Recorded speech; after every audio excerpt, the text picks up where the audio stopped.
그동안 성경의 대주제라는 제목으로 연이어서 계속 말씀을 드리고 있습니다. 성경의 대주제는 두 가지가 있다고 했습니다. 첫째는 구속, 두 번째는 하나님의 나라. 건진다는 의미는 구속과 구원 속에 같이 있다고 말씀드렸고, 그러나 구속은 우리를 죄에서 건지시되 사망 권세와 사단의 권세에서 건지시되 거기에 마땅한 대가와 희생을 지불하는 것이 구속이다. 그렇게 말씀을 드렸습니다. 마땅한 대가와 희생을 지불하고 건지는 것, 그렇게 건져서 나타난 결과가 하나님의 나라다. 이렇게 말씀을 드렸습니다. 그래서 이 구속이라는 개념과 하나님의 나라라는 이 개념을 이렇게 성경에서는 아주 비중 있는 두 가지의 큰 주제다, 이렇게 볼 수가 있습니다. 그래서 하나님의 나라를 그럼 어떻게 정의를 내릴까 하면서 하나님께서 다스리시고 하나님께서 지배하시고 또 하나님께서 주인 되시는 그런 시간과 공간과 그런 사건이 하나님의 나라다, 이렇게 말씀을 드렸습니다. 귀신 들려서 눈멀고 벙어리 된 사람을 예수께서 보시면서 그 귀신을 내쫓음을 통해서 그 사람을 고치시고, 또 중풍병자를 그의 죄를 용서하시면서 또 그의 중풍병을 고치는 그런 사건을 이제 성경에서 보면서, 이렇게 눈멀고 벙어리 된 사람의 주인은 귀신이었고 그 귀신에 눌려서 그렇게 됐었는데, 하나님의 성령을 힘입어서 그 귀신을 내쫓으니까 고침받고 하나님의 나라가 이루어졌다. 그런 말씀을 우리가 여기저기 성경을 찾아가면서 읽은 바가 있습니다. 그러면서 그렇게 하나님의 나라가 이루어지기 위해서는 먼저는 믿음이 필요하다. 신앙 고백이 필요하다. 옛사람으로부터 떠나고 하나님께 내가 시간과 정성을 드리고 순종하고 따라가는 그런 우리의 구체적인 그런 믿음이 필요하다, 이렇게 말씀을 드리면서, 역시 믿음을 통해서 의롭게 되는, 오직 의인은 믿음으로 말미암아 구원받는다. 또 누구든지 예수를 주로 시인하고 하나님께서 그를 죽은 자 가운데서 살리신 것을 내가 마음으로 믿으면 구원을 받으리니 사람이 마음으로 믿어 의에 이르고 입으로 시인하여 구원을 받는다. 이런 말씀을 이제 성경 구절을 보면서 성경에서는 그 믿음이라고 하는 이런 개념, 또 우리 기독교에서는 믿음이라는 개념을 특별히 강조하고 있다, 이렇게 말씀을 드렸습니다. 다른 종교에서는 믿음이라는 것을 물론 말을 하지만 그렇게 크게 강조하고 있지 않는 것 같다 말씀도 드렸습니다.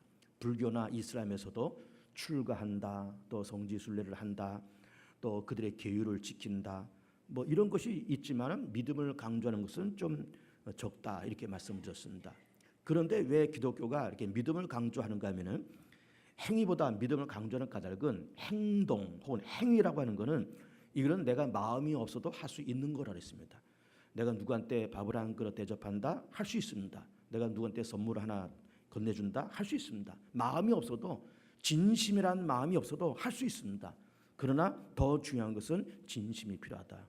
그래서 정말 나를 신뢰하고 서로 간의 관계성이 돈독한 이런 진심이 통하는 그 관계가 중요하고, 그 진심이 통하는 그 관계성이 곧 믿음이다, 이렇게 말씀을 드렸습니다.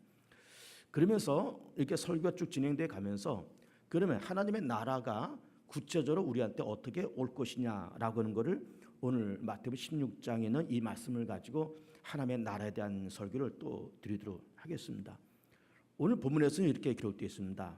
예수님께서 말씀하시기를, 너희들이 정말 내 제자가 되고 너희들이 정말 나를 따라오고 싶으면 너희 자신을 부인하고 너희의 십자가를 짊어지고 나를 따라와라, 이 말씀을 하신 겁니다. 그렇게 하면 너희들이 나의 참 제자가 된다라는 말씀을 하시고 있지만, 또 다른 의미로 본다 그러면은 그렇게 해야 하나님의 나라가 너희 가운데 진정으로 이루어질 거다, 이런 얘기를 하시고 있는 겁니다. 근데 우리 이 말씀 가만히 보면 그렇게 해라라고 하는 어떤 강제적인 명령보다는 어떤 좀 부드러운 권면 형식으로 되어 있다라는 것을 볼 수가 있습니다. 너희가 나를 따라올래? 따라오려거든 너희를 부인하고 너희의 십자가를 짊어지고 나를 따라와라. 그러면서 명령형보다는 어떤 권면형으로 그렇게 되는 것을 볼 수가 있습니다. 그렇게 한번 해볼래? 이런 이야기인 겁니다.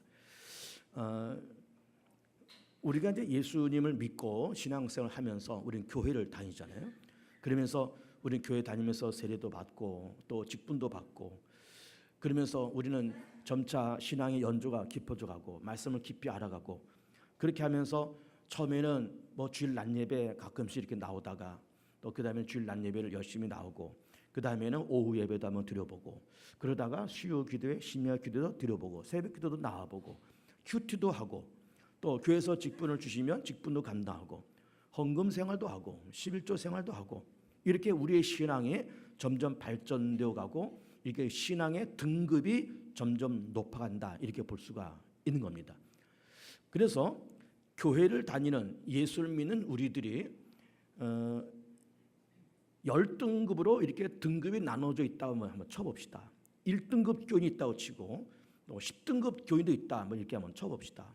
1등급 교인은 예를 들면 우리 교회를 오랜 동안 수십 년 동안 그렇게 다니고 교회 항존직쯤 되고 뭐 직분도 감당하고 헌금 생활도 열심히 하고 전도도 열심히 하고 기도도 열심히 하는 그야말로 1등급 교인이 있다고 쳐봅시다. 반면에 10등급 교인도 있다고 쳐봅시다. 예수를 믿고 교회를 다니면서 예수를 내가 믿지만 그러나 그 믿음이 어떤 사람은 믿음이 깊기도 하고 얕기도 하고 크기도 하고 작기도 하고 믿음이라는 것은 분량이 있습니다. 그래서 늘 예수님께서 하셨던 말씀이 내 믿음대로 되라 이렇게 말씀하시잖아요. 믿음의 분량이 있다. 믿음의 어떤 양이 있다. 어떤 볼륨, 어떤 양이 있다 이렇게 보는 거죠. 그래서 네 믿음의 양이 크면 그 양만큼 되라 그 말이에요. 믿음의 부피가 큰 만큼 그렇게 되라 그런 말 아닙니까? 그래서 믿음이 큰 사람도 있고 믿음이 그 양이 적은 사람도 있어서 예수 믿으면서 그 믿음의 양이 처음엔 적잖아요. 적어서 이제 주일 낮 예배 드리는 것도 참 힘겹게 주일 낮 예배를 드립니다.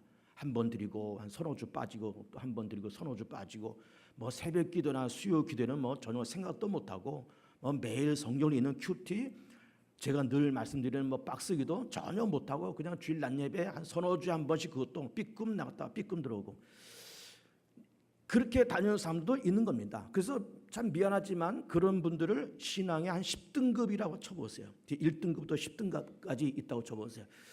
1등급부터 10등급까지 믿음의 양이 다 다르고 등급이 다르지만은 어쨌든 이 1등급부터 10등급까지 예수 믿고 구원받는 데에는 아무 문제가 없습니다. 아무 문제가 없습니다. 미안하지만 10등급 교인도 구원받습니다.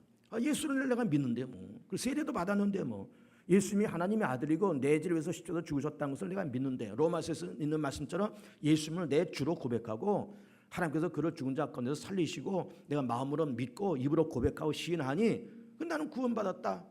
뭐 그거는 부인할 수 없는 사실입니다.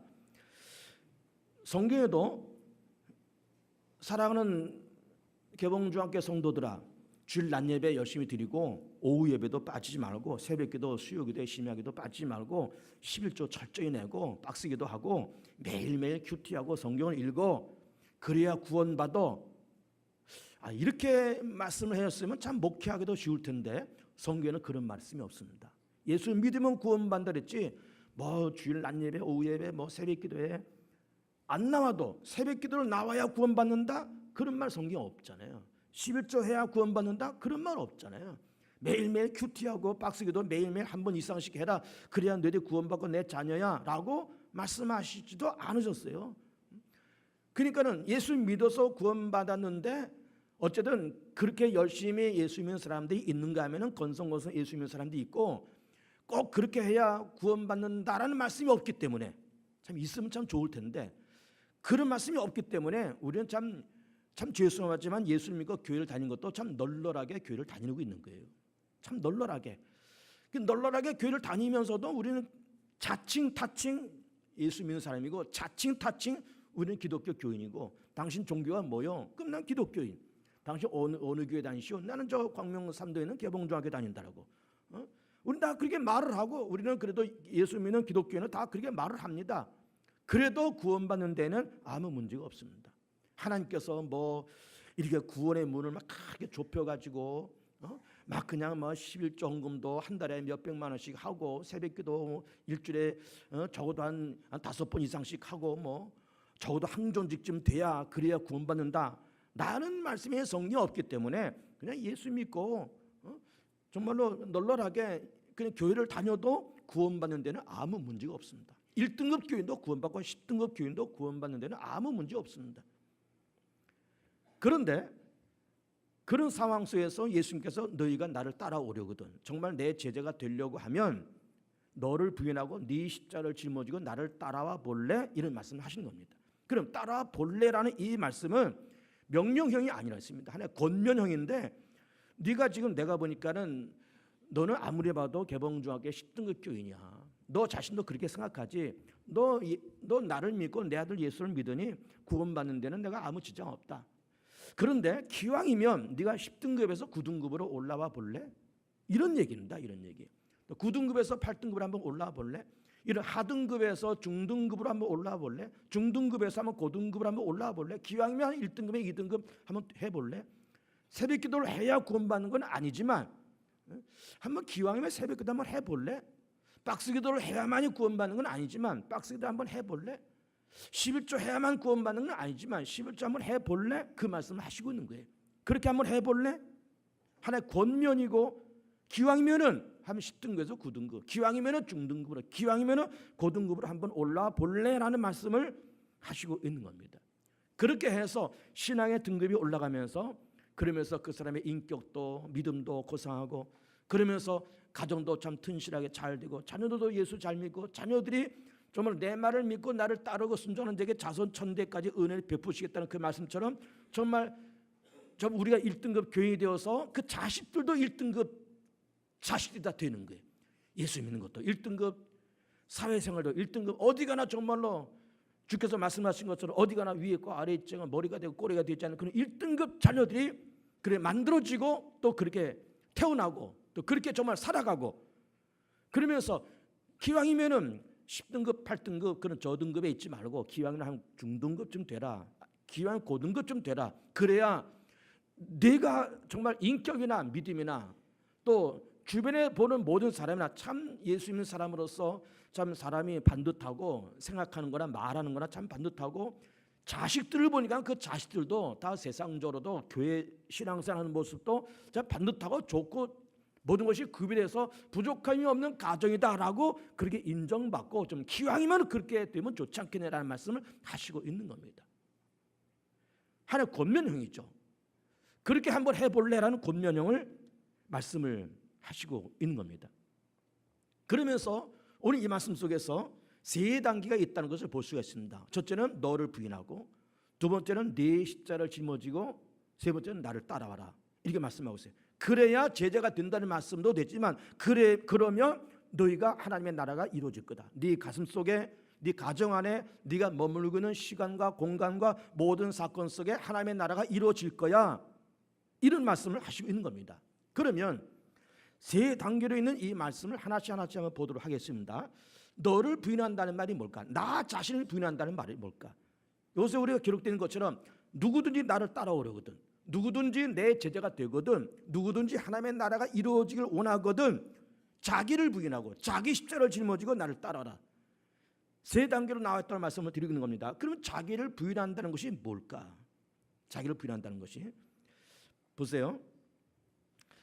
제가 여러 번 설교 시간마다 우리 인간 세상 속에, 또 우리가 사는 세상 속에 3대 악자가 있다는 말씀을 여러 번 드렸습니다. 기억나시죠? 죄의 권세와 사망 권세와 사단의 권세. 이 3대 악재가 우리 가운데 있고, 그리고 그 3대 악재를 넘어서 어떤 우리 모두가 다 인간이라 그러면 누구나 다 있는 어떤 3대 부정적인 요소가 있다, 이렇게 봅니다. 그 부정적인 요소가 뭔가 하면은, 첫째는 어리석음이고, 둘째는 무지고, 셋째는 욕심입니다. 어리석음과 무지와 욕심, 이것이 인간 누구에나 붙어있는 부정적인 요소예요. 잘 보세요. 욕심이 있잖아요. 욕심이 잉태해서 죄를 낳고 죄가 장성해서 사망을 낳습니다. 누구나 다 욕심이 있습니다. 탐욕이 있습니다. 그리고 누구나 다 무지가 있습니다. 무지가 뭔가 하면은 하나님에 대한 무지, 자기 자신에 대한 무지, 그리고 세상에 대한 무지, 모릅니다. 하나님 모릅니다. 자기가 누군지를 모릅니다. 이 세상이 어떻게 시작됐고 어떤 과정을 통해서 이 세상에 진행되고 가고 있고 이 세상이 마지막에 어떻게 될지를 모릅니다. 그리고 중요한 것은 어리석음이 존재합니다. 어리석음이 뭔지 압니까? 자기가 서야 될 자리, 앉아야 될 자리, 머물러야 될 자리, 떠나갈 자리를 모르면서 사는 것이, 이게 어리석음이에요. 해야 될 말인지 안 해야 될 말인지를 모르면서 구별 없이 그렇게 사랑하는 것이 어리석음입니다. 이런 어리석음과 무지와 욕심이 우리 속에 있으면서 그것 때문에 인간은 많은 실수와 시행착오를 겪습니다.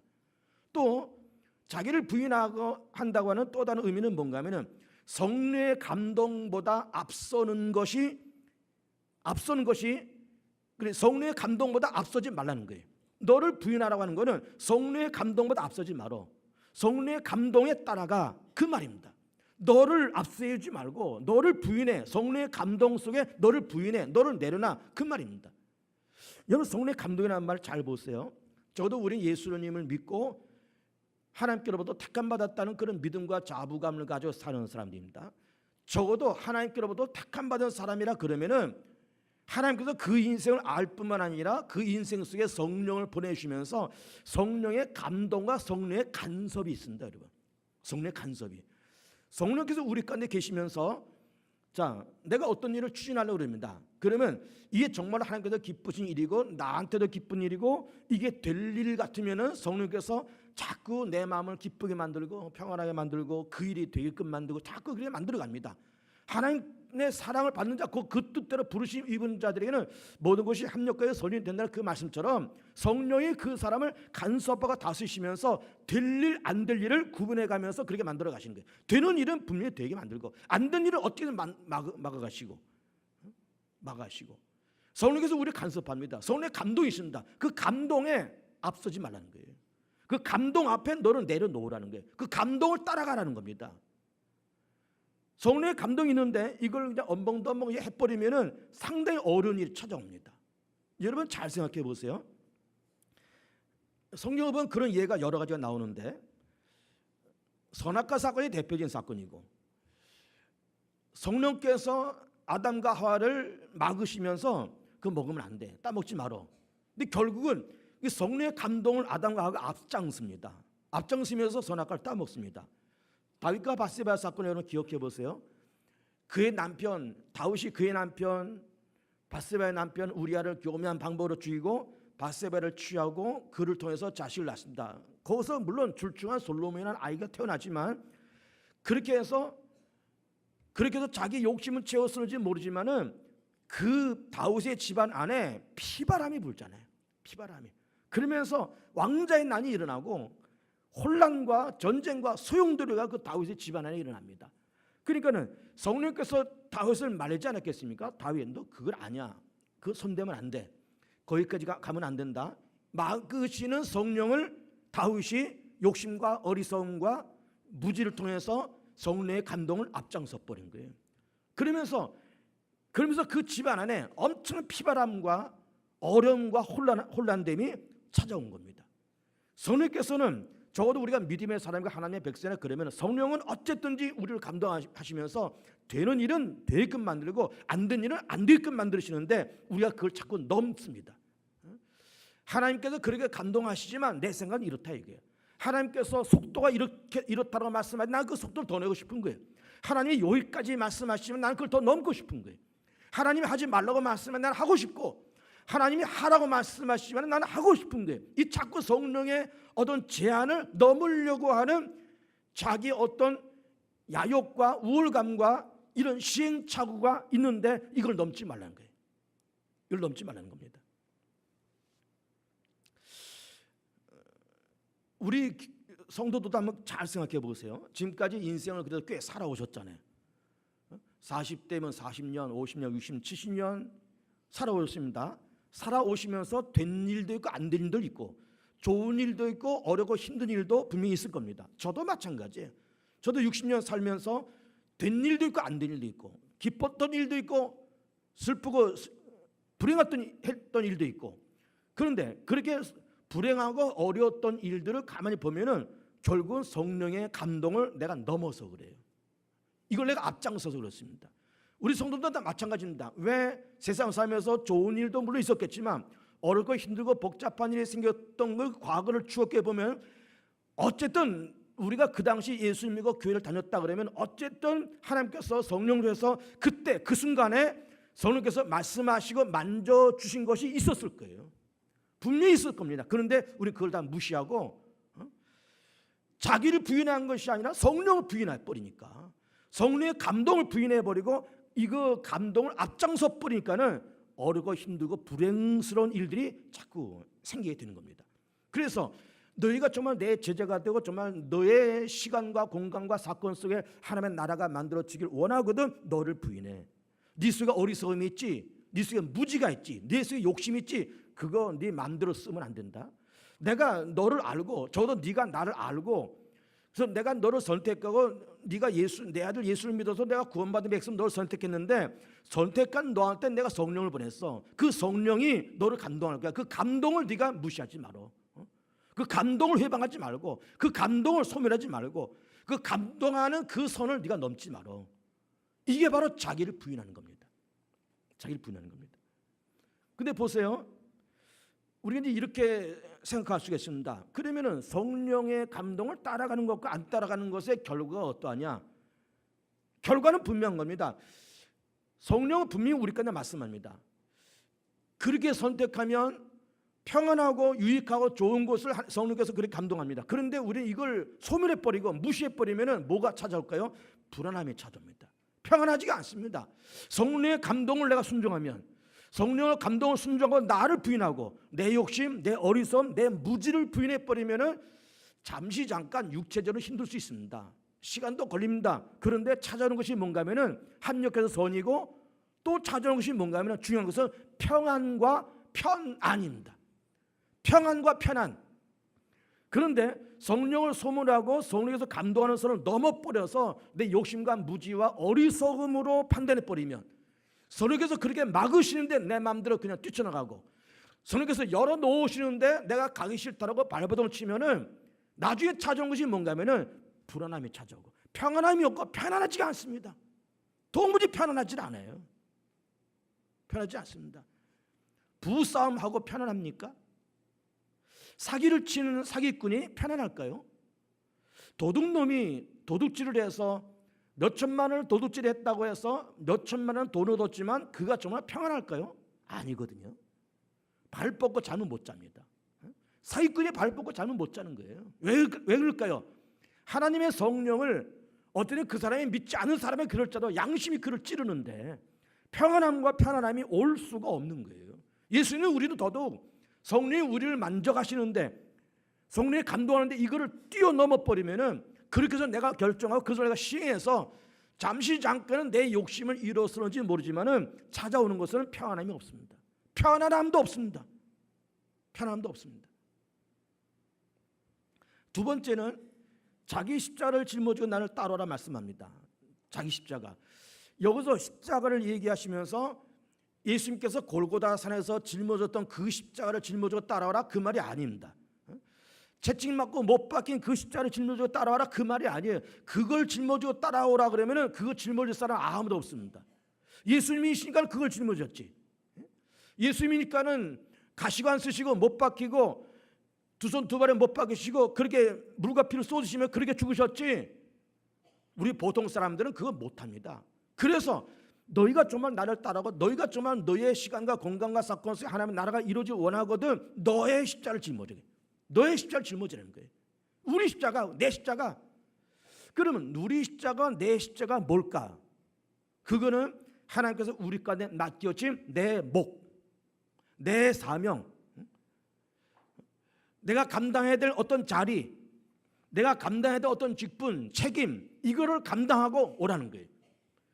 우리는 적어도 세상을 어느 정도 살아서 대부분 여기 다 부모님들이 앉아 있습니다. 대부분 이제 성년들이고 다 부모님들입니다. 우리 스라에 자식들도 있고 손주들도 있고 증손주도 있고 다 그렇습니다. 그리고 우리는 집에 가면은 적어도 우리는 한 아내 남편이고 아내고 아빠고 엄마고 또 부모님 되는 자녀고 다 그렇습니다. 이게 내 몫이, 가장이라는 목, 남편과 아내라는 그 목, 그 사명, 그 책임, 그 자리. 교회 오면은 개봉주에게 성도라는 그 자리와 목, 저 같으면은 개봉주의 담임 목사라는 그런 목과 사명, 항존직이라면 항존직이라는 그 목과 사명, 이게 바로 자기 십자가고 자기의 몫입니다. 이것만 있을까요? 직업도 있잖아요. 직장에 나가면 직업도 있습니다. 자기 맡아야 될 그런 부서와 직책과 책임이 있습니다. 그거를 감당하고 그걸 감당하면서 오라는 거예요. 그걸 감당하면서. 우리는 가끔 가다가 세상은 더럽고 세상은 다 망할 세상이니까 세상은 다 추한 거고 버려야 될 것이고, 여러분 세상이 추하고 더러운 건 사실이지만, 망할 세상인 건 사실이지만, 그럼에도 불구하고 세상은 버려서는 안 됩니다. 그럼에도 불구하고 세상은 사랑해야 돼요. 왜 그런가 하면은 요한복음 3장을 보면 하나님께서 세상을 이처럼 사랑하셨다니까요. 이처럼 사랑하사 독생자를 쓰니 누구든지 저를 믿는 자마다 멸망치 않고 영생을 얻으리라 말씀했습니다. 그러니까 세상이 망할 세상이고 어두운 세상이고 악한 세상이지만 그럼에도 불구하고 세상은 저주하면 안 됩니다. 이 망할 놈의 세상 저주하면 안 됩니다. 세상은 세상대로 발전돼야 돼요. 산업은 산업대로 발전돼야 돼요. 경제는 경제대로, 정치는 정치대로, 문화, 국방, 사회, 교육 모든 것은 골고루 발전되고 전부 다 성장돼야 되고, 지금 4차 산업 뭐 어쩌고저쩌고 그러지만은 4차 산업을 넘어서 5차 산업도 일어나야 되고, 4차 산업혁명, 5차 산업혁명, 6차 산업혁명 계속 일어나야 됩니다. 세상은 그렇게 발전되고 세상은 점점 진보되고 다 그렇게 돼야 됩니다. 그러기 위해서 우리는 내 직업의 전선에 들어가서 우리는 내가 맡겨진 그 세상에 들어가서 나는 세상에서 열심히 일하고, 내 직업이면 직업, 내 몫이면 내 몫, 내 사명, 내 사명, 내 자림, 내 사명을 충성되게 잘 감당해서 세상은 세상대로 발전하고 진보하는데 우리가 일조를 감당해야 됩니다. 세상 더러운 세상이고 망할 세상인데 뭐 내가 뭐하러 세상에서 내가 일을 하고, 이렇게 생각해 버리면 이거는 올바른 세상, 이거는 아주 편협된 세상, 이거는 아주 위험한 생각입니다. 세상은 또 사랑해야 되고 세상은 버릴 수 없어요. 세상은 끝까지 같이 가야 됩니다. 망가뜨린 거는 하나님께서 망가뜨리는 것이지, 사단이 세상을 장악하고 죄가 세상에 가득 차서 하나님께서 이 세상을 더 이상 두고 볼 수 없다 해서 하나님께서 독생자 예수님 이 땅에 재림시키시고 마지막 때 오메가의 시간에 이 땅을 다 파괴시키고 없앨 것이지만은, 그때까지 우리는 그래도 세상을 버리지 말고 열심히 정성을 다해서 세상 속에서 우리는 기여하면서 일조하면서 살아야 됩니다. 남편도 아내라는 그 자기 자리도, 가장이라는 직업도, 가장이라는 그런 자리도 감당하면서 가야 돼요. 감당하면서. 목사라는 이 사명도, 이 자리도, 이 십자가도 감당하면서 가야 됩니다. 절대로 버리면 안 됩니다. 끝까지 가야 됩니다. 네 십자가를 짊어지고 오라는 겁니다. 또 각자가 우리 가운데 맡긴 사명, 우리 가운데 맡긴 책임 감당하면서 가야 돼요. 그러면서 마지막에는 그렇게 너를 부인하고 네 십자가를 짊고 나를 따라오라. 그 따라간다는 말이 뭘까? 따라간다고 하는 것은 그리스도께서 가르쳐 주신 그 말씀대로, 그 뜻대로, 예수님께서 말씀하신 그 뜻대로 예수님의 영성과 예수님의 비전과 예수님의 그 이상적인 그런 사고방식을 가지고 세상을 따라가는 거예요. 세상을 그렇게 살고 그렇게 예수님을 따라가는 겁니다. 예수님의 말씀을 듣고 따라가고 예수님과 같은 생각, 같은 비전, 같은 방향, 같은 삶의 목적을 가지고 그렇게 따라가는 겁니다. 따라가는 거예요. 심령이 가난한 자는 복이 있는 정령이 너희 것이라 말씀하셨고, 애통하는 자는 복이 있나니 너희가 위로를 얻을 것이고, 온유한 자는 복이 있다. 의에 줄이고 목마른 자는 배부를 얻을 것이고, 긍휼히 여긴 자는 긍휼히 여김을 받을 것이고, 마음에 청결한 자는 하나님께 볼 것이고, 화평케 하는 하나님의 아들이 될 것이고, 의를 위해서 핍박받는 자는 정령이 너희 것임이라. 이런 800의 말씀도 보면서 정말로 내가 애통하고 화평을 도모하고 세상을 긍휼히 여기고, 그리고 또 의를 위해서 내가 핍박을 받아도 내가 그걸 감당하고, 그렇게 살아가는 것이 예수를 따라가는 거예요. 복음서에 있는 말씀처럼 은밀하게 기도하고 은밀하게 구제하고 은밀하게 금식하라. 그럼 은밀한 죄에 계시는 하나님께서 모든 걸 갚으시리라. 은밀하게 다 해나가는 거예요. 오른손 하는 것을 왼손이 모르게 해나가는 거예요. 구제하고 기도하고 내가 선행을 하고 다 그렇게 살아가는 겁니다. 구하고 찾고 두드리고, 겉옷을 달라면 속옷을 주고, 오리를 가져가면 십리를 가지고, 오른뺨을 치면 왼뺨을 돌려야 되고, 꾸이고 자는 거절하지 말고, 네 이웃을 내 몸같이 사랑하고, 그렇게 살아가는 겁니다. 주는 자보다 받는 자가 더 복이 있고, 주라 그러면 주께서 갚으시니 누르고 흔들어 넘치도록 주께서 갚으시리라. 선을 행하고 선한 사업을 많이 하고 나눠주기를 좋아하며 너그러운 자가 되게 하라. 이것이 장래에 자기를 위해 좋은 터를 쌓아 참된 생명을 취하는 것이니라. 좋은 사업을 하라는 거예요. 선한 사업을 하라는 거예요. 좋은 터를 쌓고 참된 생명을 얻는다는 겁니다. 그런데 그렇게 예수께서 말씀하신 것처럼 그렇게 살면 어떤 현상이 우선 우리 가운데 오는가 하면은 조금 그의 삶이 느릴 수가 있습니다. 느리고 늦을 수가 있습니다. 그의 인생이 좀 느리고 늦을 수가 있어요. 또 그의 삶에 당분간의 어떤 손해와 당분간의 어떤 불이익도 올 수가 있습니다. 당분간은 좀 세상으로부터 무시를 당할 수도 있습니다. 아니 오른뺨 때리는데 왼뺨을 돌려대니, 아니 그런 사람이 어디 있습니까 세상에. 오른뺨 때리면 우리는 몽둥이를 가지고 쫓아서 후드로 패야 직성이 풀리잖아요. 그렇잖아요. 겉을 달래 속을 왜 줍니까? 네가 뭔데 나한테 달래? 오리를 가고자 하는데 10리를 가죠. 오리? 내가 바쁜데 내가 할 길 뭔데 내가 너하고 뭐하러 오리를 같이 가냐? 은밀하게 기도하고 은밀하게 구제합니까? 오른손에 거 왼손에 모르게 합니까? 오른손에 하고 만방에 다 알려야죠. 다 알려야죠. 내가 이런 사람이라고 다 알려야죠. 근데 성경의 정신은, 예수의 정신은 그런 것이 아니었어요. 예수는 그런 것이 아니에요. 심령이 가난해야 돼, 애통해야 돼, 온유해야 돼, 긍휼히 여기고 화평케 하고, 마음이 청결해야 되고, 의를 위해서 핍박도 나오고, 의를 위해서 죽이기도 하고, 목마르기도 하고, 꾸짖는데 거절하지 말고. 이것이 예수 믿는 사람의 정신이요, 예수 믿는 사람의 마인드요, 예수 믿는 사람의 영성이요, 이것이 예수를 따라가는 거라는 겁니다. 그럴 때 제자가 되고, 그럴 때 하나님의 나라가 이루어진다는 거예요. 사실은 여기에 저도 이렇게 설교하고 이런 설교 여러분이 들으면서 이 말에 아멘이라고 동감하기가 사실은 쉽지가 않습니다. 정말 쉽지 않습니다. 왜? 느린데 뭐 그렇게 하면 느리고 늦고 손해보고 때로는 무시도 당하는데, 아니 세상에 오른뺨 때리는데 왼뺨 돌릴 사람이 어디 있습니까? 우리 오른뺨 맞으면 그냥 막 몽둥이 후드로 패대고 뭐 고소장 날려야 되고 이래야 직성이 풀릴까 말까 하는데, 그런데 성경은 그렇게 살라는 거예요. 놀란 얘기 아닙니까? 선을 행하고 선한 사업을 많이 하고 나눠주기를 좋아하며 너그러운 자가 되게 하라. 이것이 장래에 자기를 위하여 좋은 터를 쌓아 참된 생명을 취하는 것이니라. 참된 생명을 취하는 것이니라. 자, 선한 사마리아 사람의 이야기는 참 유명한 이야기잖아요.